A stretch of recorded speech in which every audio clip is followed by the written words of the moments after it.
கிடைக்கும். நீங்க நினைச்சு பாருங்க, தனியா வந்தா எத்தனை பேர் வந்திருக்கு. நிச்சயமா கீழே நமஸ்காரம் பண்ணி அகோபில கஷேத்திரத்துக்கு ஜெயின் சொல்லிட்டு அப்படியே போயிருக்கோம்.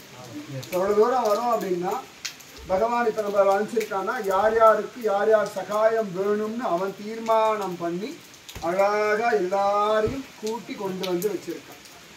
பெரிய பாக்கியம். பிரகல்லாத விஷயம் எல்லாம் நிறைய கேள்விப்பட்டிருக்கோம். இப்ப நம்ம ஏறி வந்தது எல்லாமே இரண்யகசிபனுடைய அரண்மனை.